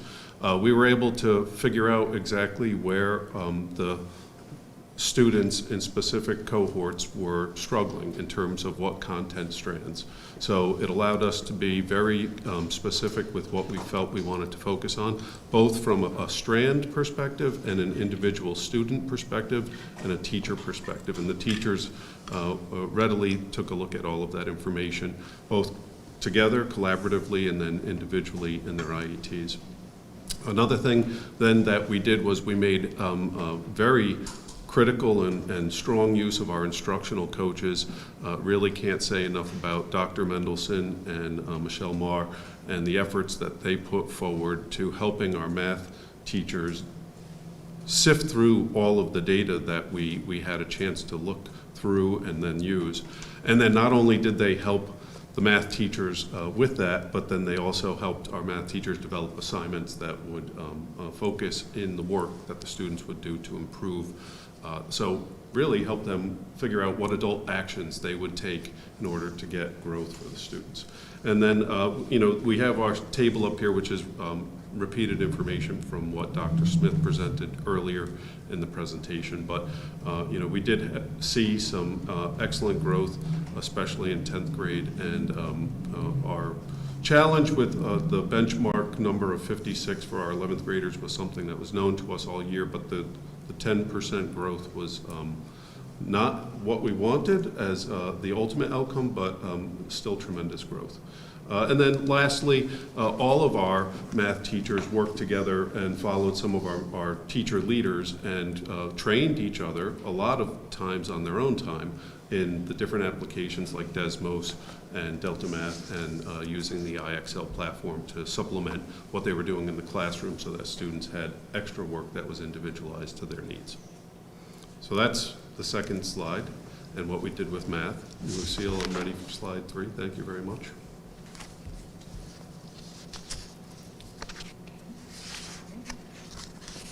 And I can say as slide 3 is coming up and we talk about what we did with our EBRW and our English and social studies, the way that I would describe it is that data team training that the math department had already was something that we accelerated and put into place, but it didn't happen as quickly with English and social studies. But we were also doing it on the fly, kind of building the plane as we were flying, so to speak. But what we did was, we relied heavily on our instructional coaches to collaborate with our English and social studies teachers to take a look at the data that we had available from our testing. That was also disaggregated by the content strands, just like we did with math. The English and social studies departments needed a little bit more time to take a look at that information because I don't think that they had looked at the strand data as much as the math department had in previous years. So there was a little bit of a learning curve there. And just like the instructional coaches helped our math department, they also worked with our English and social studies department to then tailor what we were learning by looking at the data and make new assessments that the students would do. A lot of common formative assessments that they would use with the students to sharpen skills that we were finding needed some bolstering. And another thing that I would say ties into the accelerated framework and certainly is a part of scaffolding processes that we adopted at the beginning of the year and continued throughout was to focus on taking a look at what data we were finding, being responsive to it, responsive teaching, and then adding on a layer, especially in the springtime, with paying attention to the metacognition that we were asking students to participate in English classes and social studies. Or, in essence, we did give a great amount of attention in the spring with our instructional coaches, working with our teachers to incorporate ways for our students to pay attention to how they've been thinking and how they've been performing in their classes. So those were successes for our achievements for what we set out to do at the beginning of the year with our strategic improvement plan. And now I'll hand it back over to Dr. O'Donnell. Next slide, Lucia. So we had trouble actually paring this down to 2 slides because we've got so many great partnerships with community organizations and with parents. So a couple of the highlights here. Our parent leaders who organized the parent panel for the rising 9th grade parents and to get them oriented to the high school has been a good model. And I think it's been very, very helpful to the parents just to get oriented to the culture of the high school and ultimately to support their children in our school. Lorianne is still here. I want to commend her. The partnership we've had with her as a PTSA president.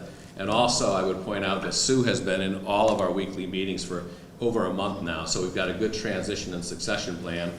Thank you for all that you've done. But we really do engage with the PTSA as a sounding board. There's an open flow of ideas. We speak our truth freely.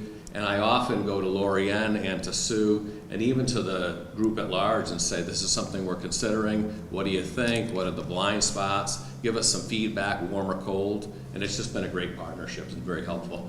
Kim and I met just recently, 2 weeks ago, I want to say, with Wilton Youth Council. And we delved into the survey data on substance abuse and then did some collaborative pre-planning around what do we need for our parents so that they can work and support our students around issues around substance abuse, vaping, for example. A lot of that data, by the way, we won't get into it now, was pretty positive on some of the student behaviors, which was encouraging, actually. Collaboration further with the Wilton Youth Council on the anti-vaping campaign. And then this is something that our school counselors and Pam Scott, under her leadership, were very proud of. The Moving Up Parent presentation, insights to support parents regarding social and emotional component of students transitioning to high school. And that is one of the challenges we know. I think we have a social emotional challenge and our crisis on our hands, but our Wilton High School mental health team and our school counselors are really working concertedly to try to at least keep up with that and ultimately, ideally, to get ahead of it a little bit. But we're honestly treading water a little bit, but we're doing our best. So next slide, Lucia. This next one is, go back one, yeah. This next one, I'll let you read it a little bit as I talk, but I have the privilege of working with our art teachers, and one thing about them when you do your mid-year and end-of-year goal meetings, they always come in with exemplars. And so Susanna Estes came in and talked about this program, marketing the town of Wilton to various constituents, and if you had a chance to see these 5 logos around exploration, discovery, dining, shopping, and living in Wilton, they're just really, really cool, and they're student designed. So we're hoping to see those, tout the wonderful town in which we work and live, right? FAPA, this is just an example of leveraging, social media, the Instagram accounts. Malcolm and Kevin are very proud of this, and just a good way to communicate with students and families. This next one, as you know, there's always something going on in our school. Somebody alluded to it. There's an a cappella concert going on right now, so this place never sleeps. And that FAPA exhibit, that we had so many people who viewed it and witnessed it, and it's such a successful program. So it's just a shining star in Wilton High School and in our town. And then athletics, if any of you were at the athletics banquet, it just was really powerful to see all these community organizations and all the booster clubs presenting awards to mainly our seniors, but some underclassmen for their really remarkable achievements in athletics. So we have a number of other examples, but we did pare it down to 2 slides here. So Lucille, final slide. We did work on talking to Chuck about the SIP early on. We wanted to explore, was the term we were using, culturally responsive teaching. I think we even went further than that. We did a lot of professional learning in this area. So we did some great work with CREC at the beginning of the year and throughout the year with our DEI group. We had a voluntary group of teachers that explored further how to be an anti-racist, and they just finished that book last week and hope to apply much of what they learned in their experiences here at the high school. This is something we're very proud of. We took the initiative to line up a course with Pablo Wolf, who is a DC educator and leader who's a very powerful thinker around DEI, and we learned a lot, and there were teachers who had the opportunity then to employ specific strategies in the classroom that we learned with and from Pablo. So that was a great experience. And then finally, I give credit again to CREC and some of the work that Dr. Smith and Michael Gordon organized and led. But we learned about culturally relevant pedagogy, cultural competency in the classroom, the power of our words, the power of our actions, and currently working next year on widening our cultural lens. We've already charted the course in DEI for next year. We had our last meeting last week, and I think we've got a good preliminary plan right now to try to bring it further to scale and get all of our educators on board. So that's a very brief summary of what we did with our 4th goal. And that's our presentation this evening. Thank you. Questions, comments?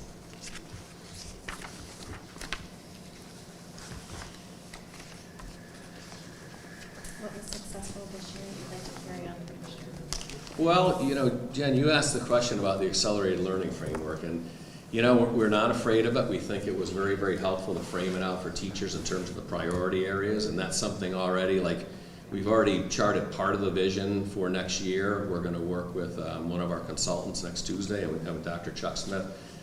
We think that was really helpful. So next year, framing it out, Portrait of the Graduate is the overall umbrella framework and vision, and then further work about the accelerated learning framework. And I think specifically the design of really targeted instructional tasks for our students and for our teachers.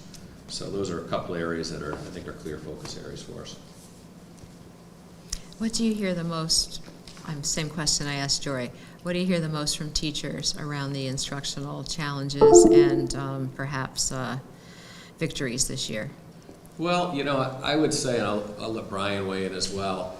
It's I don't want to say so much that it's been learning gaps, but I think to motivate students over the course of a year, when I think there is some general fatigue from the 2 and a third years of what we'd experienced, has been a real challenge for us.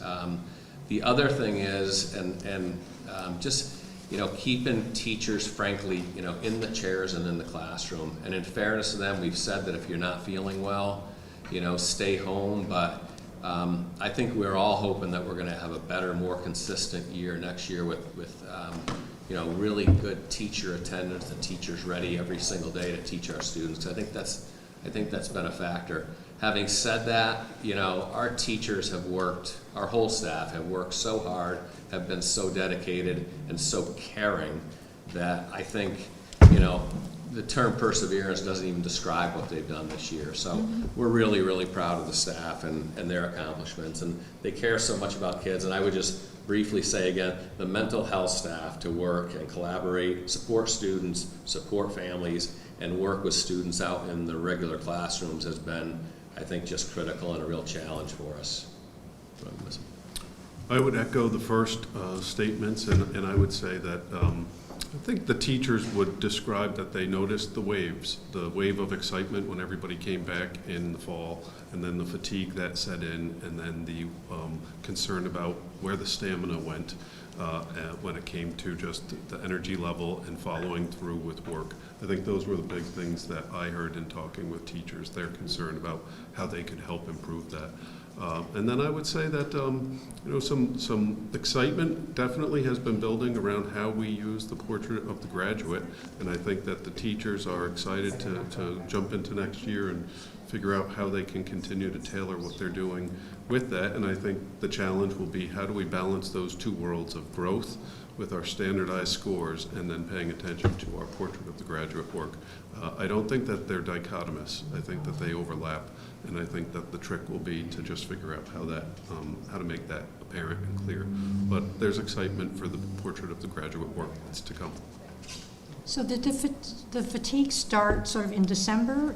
When did the fatigue sort of hit? And then was it that they checked out, or they just couldn't muster the year? I heard a lot of teachers say that the excitement lasted for about a month or two. And the whole thing of coming back just together coming and back seeing and being each excited other. to see each other in the back to normal ways as much as they were. But yeah, just being out for a year and a half and then having just a different experience and then coming back to an accelerated framework where we were being sensitive but pushing. I think that a lot of teachers described that coexistence. How do we pay attention to their needs, and how do we make sure that we are teaching and bringing them back to where we want them to be if we could just get rid of the pandemic altogether. So that duality was very interesting. Hard balance. Yeah. I'm sure. Yeah. But late fall, I would say, is when I started hearing it from teachers, Okay. And maybe that was just because of the weather, too. Yeah. Oh, thanks for the insights. Sure. Thank you. Other questions, comments? All right, thank you.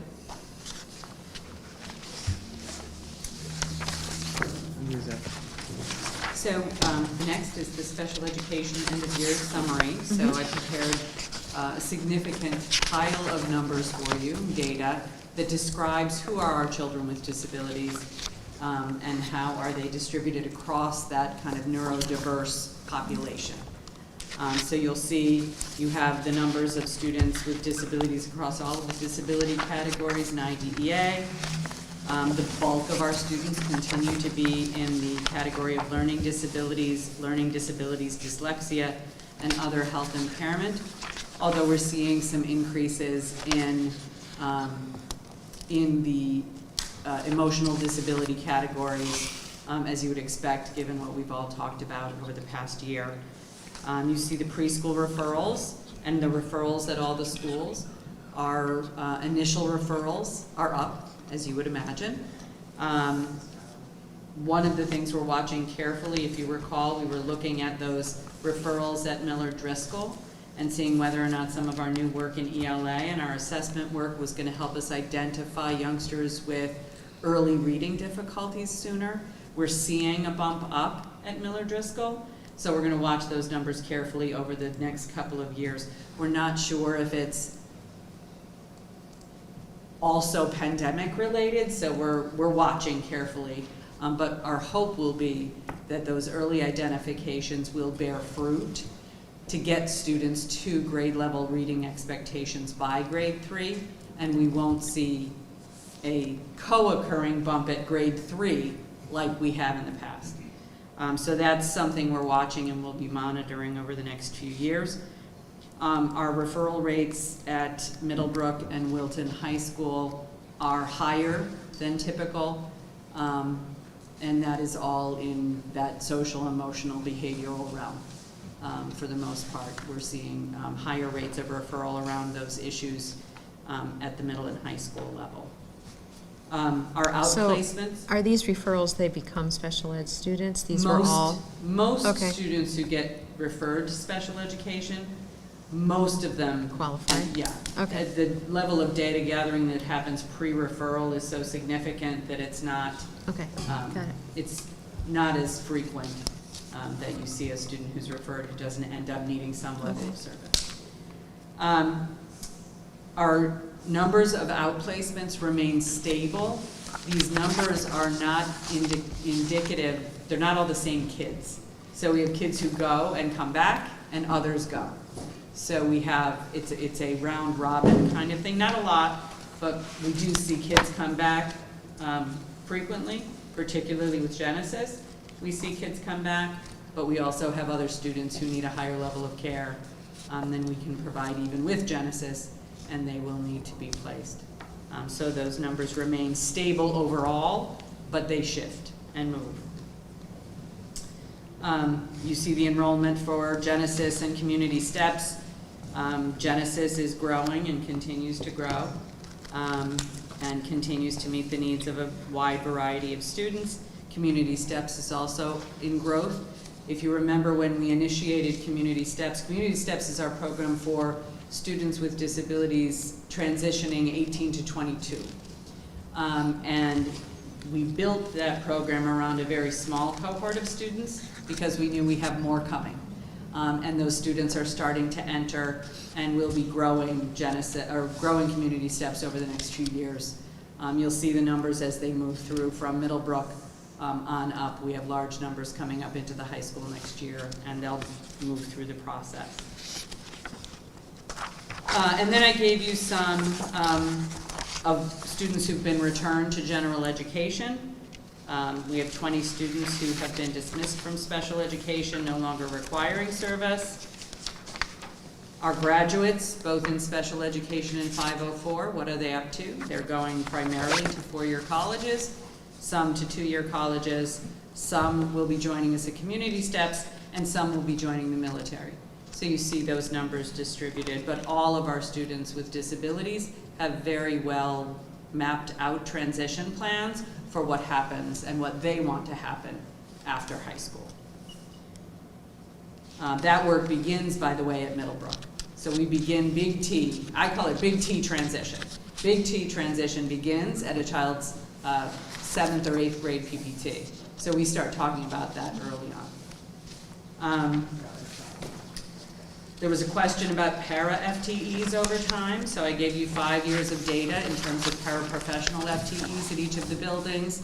You'll see that we have seen overall reductions across the board in para-FTEs. Sometimes you see a reduction in one school level with an increase in another. That's because resources follow students. And so when a group moves up, some of their personal care assistants and resources move with them. You also see that in the budget process with FTE around related services, speech and language, OT and such. Those services move with our students. And then this is the annual performance report. We received this. This is a state and federal report based on the state's goals and the federal government's goals for students with disabilities. This is 2 years ago, so this data is from the 2021 school year. So this data is inclusive of the pandemic, the initial shutdown year. And you'll see that we continue to meet the targets. The one place I will draw your attention to where we didn't meet the targets that year was at the preschool level. 3 of the 6 goals we did not meet. Our preschoolers were out of school. And as you can imagine, doing online learning, we tried, we really did. They worked hard to do it, but it did not result in as much in some of those areas. These are outlier scores. The preschool is usually far exceeding the federal targets, and so you'll see a return to more normalized data next year when we get the annual performance report. And then I gave you trend data over time in the disability categories that we most prevalently see. So you'll see the information on growth in terms of these disability categories: autism, emotional disabilities, intellectual disabilities, learning disabilities, etc. And you'll see the trend data over time. And that's, and then the last pages are comparative data with our DIRG. So you'll see that we are on the higher end for an overall prevalence rate in the DIRG, meaning we have a higher percentage of students with disabilities as a function of the whole student body than some of our other DIRG districts.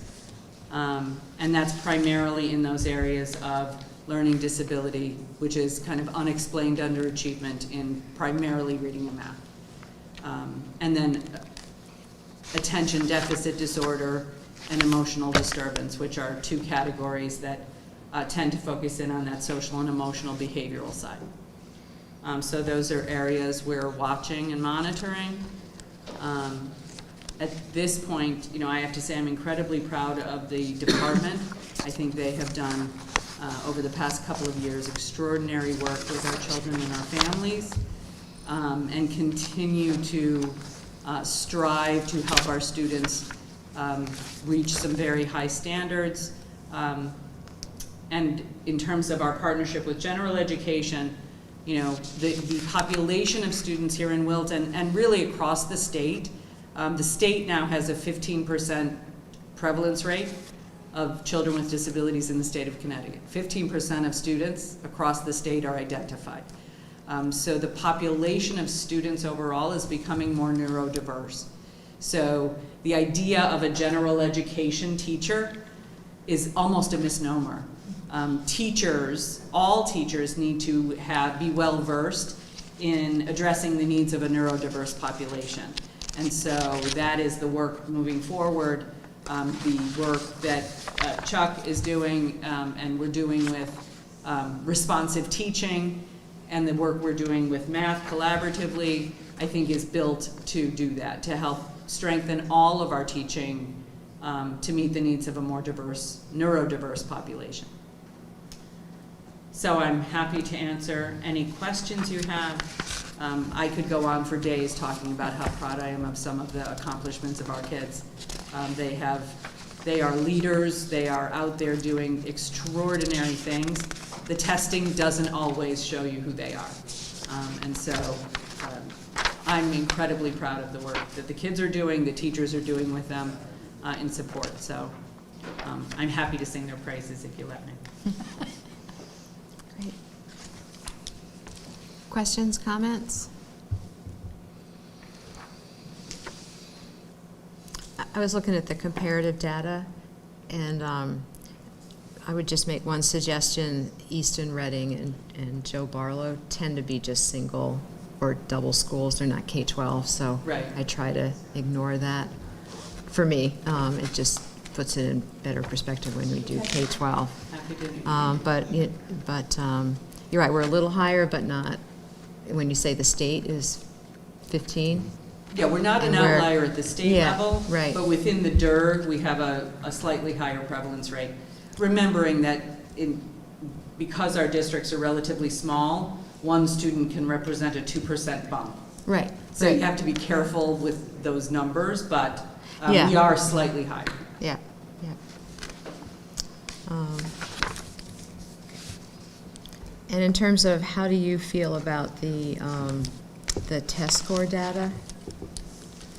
I'm never thrilled with the test score data. I think we need. Do you see it's improving? Do you see things are making a difference? I think we're seeing growth, and I think we're making some changes in how we do business that are helping result in that growth, both in terms of where the students are receiving their primary instruction. We had a lot of pull-out special education classes where kids were not really receiving the full breadth of the curriculum, and yet they were tested on the full breadth of the curriculum. So we've had to make, over time, over the past 5 years, we've made incremental changes in where the students are receiving their instruction. along with professional learning for teachers, both special ed and general ed teachers, to make sure they have the skill set to teach a more neurodiverse population. And so I think we're going to begin to see over time, you'll see the difference between, for example, Middlebrook and the high school. Our high school, most of our high school kids are in general ed classes, but they were coming out of special ed classes in Middlebrook. So they were already behind the 8 ball coming into high school. So we've made some adjustments to thinking about what our default menu is, about where children with disabilities receive their instruction, and then how that support comes into them. So we're making some changes that I think we'll see slow but steady progress. Okay. And in the academic areas. You know, and yet, again, a single test given on a single day for a child with a disability is not always the best measure of overall. So we like to look at multiple data points, not just their MAP score or just their PSAT, but also how they're performing day to day in class, how they're using that information in functional ways throughout their transition planning processes for what they're approaching for. Are we preparing them well for what they want post-high school? Right, right. And the graduation information is very impressive. So, yeah. And our kids do well coming back. They come back and tell us that they're well prepared for college. They do well. Okay. So are the tests appropriate for them in fairness? Yes, it's not inappropriate to take the test. I just think we have to recognize that there are other things that can get in the way on test day that have nothing to do with their academic skill. Right. And so on any given day, it could all blow up. On any given day, something else can be a barrier to achievement that has nothing to do. You know, often you'll hear teachers say, but look at all of this data that shows that this child has this skill, has mastered this standard, and yet on test day, nothing happens. They don't show it in the same way that they show it day to day in class. So it's not always the best sole data point. It's to not the judge. best measure of the student, often, I would think. Sometimes other barriers get in the way. Yeah. And they're more specific to their disability, right? Andre, you mentioned Middlebrook and how some of those students were pulled out more than we would ideally like them. And there's a plan in place, or you guys are talking about a plan. Any thoughts on when you'd like to implement that? Oh, no, it's on the road to implementation. We're seeing far fewer students being fully pulled out, and that is diminishing over time. So we started that. It's just slow but sure in terms of moving forward. So when was the magic number 80? Was it 80%? When do we hit that number? By what year? 80% of this, we'll be there next year. We'll be there next year. I mean, time with non-disabled peers. That's right. Yeah. Oh, we'll be. All right. Well, there's a lot of good data to go through as well. So, any other questions or comments for now? It's late, so I don't want to get into a huge conversation, but I do think, and don't everybody shoot me for talking about test scores again, but as we look to the future and the predictions, we're also going to be seeing comparison data with our other towns. And I know that you have visited some districts, and you took a look at some of what you called test prep. Is there anything you can talk about, just the approaches that you've seen in other towns to, sort of driving that test practice thing? Yeah, are there any significant differences, or? I think part of it is cultural in some of those other communities. Okay. Where there's an expectation around performance on the SBA and the CMT prior to that. And so I think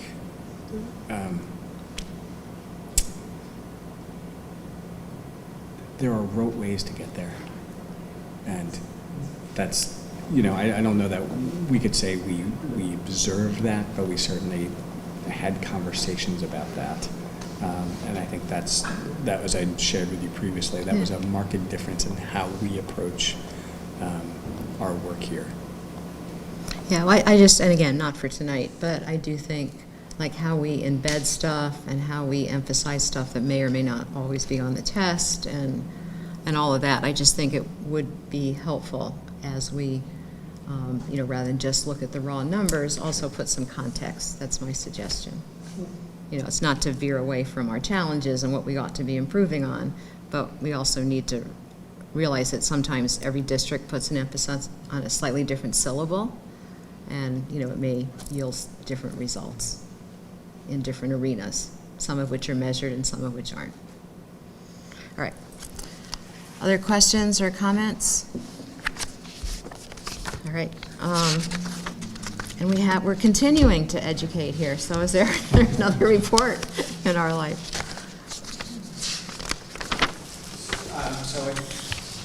We should have acknowledged Dolores DiClarialo earlier today. Yeah. I think one of the probably strongest symbols at this time of the year that we are recovering to pre-pandemic life is there's a continuing ed report. So we're looking forward to hearing your top 5. Okay.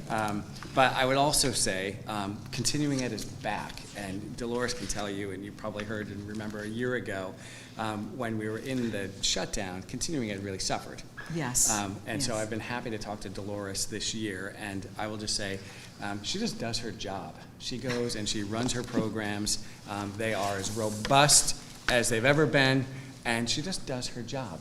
And so on behalf of all of us, I want to say thank you. Thank you so much. For doing your job so well. Thank you. Well, I will begin by thanking you really for all of your support over the years, especially during COVID years, which were really tough. Tough on the staff and, the department as a whole, as you know. But I will say this year we really experienced considerable momentum. Right out of the gate in the fall, we had a huge demand in chess programs for young students K through 5 and the arts programs, which was sort of a surprise. So we doubled down on those programs. Biggest challenge was in the hiring process. We always experience great enrollment in sports programs, and so, we really doubled registrations, especially in tennis. We rolled out a Middlebrook tennis program, which I'm very happy to report. We offer a cider mill program. We offer a high school club program, but we haven't offered a middle school program. So out there in the fall, we had 34 Middlebrook kids out there. Beautiful, beautiful program. We have great tennis pros. Moving on and keeping that momentum, through the summer, we brought back Camp Invention. That's run by Brian Ennis and other Wilton Public School teachers. We brought back Be a Good Sport program with Sal Gimo. We have other programs also. We changed our driver's education program to the Ridgefield Driving School. And there is such a difference between a driver's ed program that is remote and one that is in person, because if you were to go out into the parking lot on Tuesday, you saw a Wilton High School student changing a tire. It was fabulous, fabulous. Anyway, so moving on, I guess really adult education. We are really still rebuilding that footprint of adult education. It has not all come back. Throughout the COVID years and now, we have a huge indoor and outdoor tennis program. We have a huge pickleball program that we offer outside, and actually we started in March this year inside at Middlebrook School. We increased the participation in pickleball from 18 to 60 participants. We would really like to build a community program. That's what we've been working on. So those programs, we saw huge enrollment. And tennis throughout COVID, knitting throughout COVID was huge. There are some funny stories with the COVID Zoom classes. Once we offered a sock knitting program on Zoom that was a total disaster. But in hindsight, it was quite funny. The participants didn't mind. They just really wanted to see each other and be together and even, knit in the privacy of their own homes. And eventually we all did get together and meet to knit. And it's been a really great program, and that has expanded as well. The top 5 programs. Okay, so we'll start with the number 1 program. I usually save that for last, but I'll just go with the top program, indoor and outdoor tennis. We offer indoor tennis in New York at Vista and in Connecticut at Four Seasons. And outside, we have tennis coaches that coach the high school teams. Pickleball is the number 2 program. I have your paddle in the car whenever you're ready, okay? And we do that at Middlebrook School. The courts are beautiful. The number 3 program is knitting. Number 4 are all of the art classes. All of the art classes have been restored. I'm really happy about that. The art classes for adult education, people came back because in areas of adult education to be together and to create. So anyway, we rebuilt the pottery program. The kiln needed to be restored, even though it was fairly new, and we have a new instructor there. And we've offered Saturday programs and continuous Wednesday programs in hand building and pottery on the wheel. And another program that we brought back and expanded was the gardening program. People wanted to get out there and garden. And at the last gardening class, people brought in bulbs and plants to share with other people. And it was really a nice experience. And so anyway, we are back in action and trying to develop more programs and, evaluating things. So anyway, thank you for your support over the years. Really, thank you. Do you have any questions? No, that's just happy news. Oh, yeah? Fun news, too. Thank you. I'm not sure about those socks, but everything you said. Deb, I thought you were going to ask me about the bridge program. Yeah, well, one day I will. We hope to see you get back. there. Thank you. Thank you. Thank you.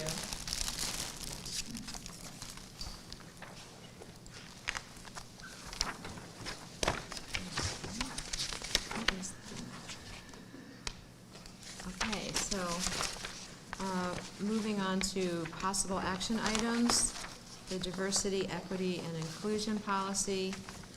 We've had 2 Board of Education reads and reviews on that, time for questions and comments, et cetera. The policy committee made some word adjustments, so I'm going to turn it over to Kevin and the policy committee to point out any last-minute things we should know. Yep, we met earlier this week, and we reviewed some of the conversation from the previous 2 board meetings, as well as the feedback from one community member. And, I would say, that individual had, read the policy very carefully and made some, some suggestions for some minor word changes. And so I wrote those to you when we updated the policy after our policy committee meeting. And so we included a change in the definition of diversity. So you'll note we listed essentially the Title IX categories. So we added home language to that list. That was, I thought, a good, strong recommendation. We also made a change under family and community engagement. The second bullet, it had originally read, encourage all families and student partners to participate in important school conversations. As the committee discussed, we added the word support also, so it wasn't just encouragement, but it was more active on the part of the district in terms of how we might support families. And so there was some good conversation about what that would look like when we get to the point of developing an action plan. I think there was another change that was very minor. I'm just trying to flag it here.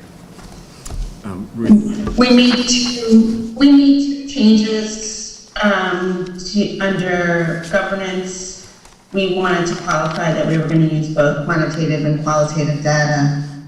And we added a data component under the teaching and learning area, where it's the third bullet in where it says evaluate curricula. We also then said use qualitative and quantitative data to identify and eliminate any biases. That's right. Questions, comments?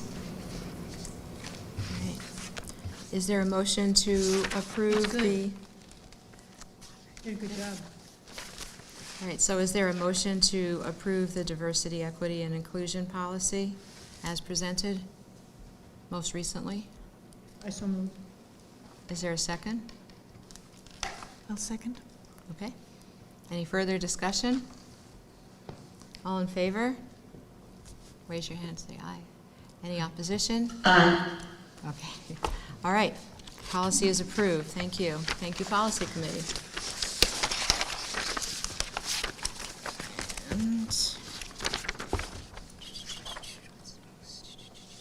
Oh, board meeting calendar for next year. And again, these are best thinking to date. It could absolutely change, depending on a variety of factors, but as of now, are there any questions or comments? Are we okay with approving it? We did go over with the Business Operations Committee, at least the budget workshop dates, the times. They may have a preference for a different time, but no one, at least on that little committee, had any objection to the dates. No. So, okay. So is there a motion to approve? So moved. Second? Thank you. All in favor? Okay. Great. All right, June 23rd. At this point in time, Dr. Smith is not recommending any agenda items. So unless there's something happens between now and then, or if there's a board member. All right, I don't see any tears over that, so we'll just let that stand there. Comments from the public? Anything online? Okay, thank you.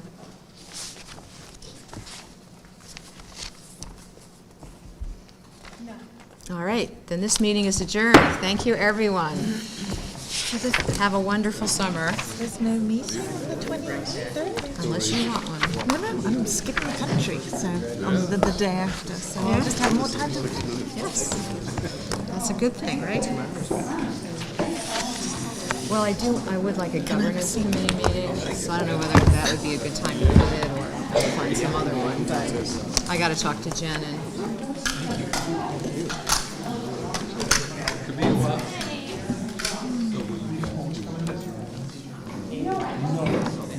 I get to see this until next time. That's right, you get one. Jen will see it, because her kid will get one. So I'll share it with Pam and Ruth. Oh, so it's my red head. Yeah. But the seniors aren't in here. Good night. Good night. Good night, thank you. They'll put the seniors in here. I guess. Can I start eating now? They put the seniors in the nice pictures. Are they still doing quotes? Oh, that's what he said. See, look at all these people. I didn't get them. I guess I just chose not to.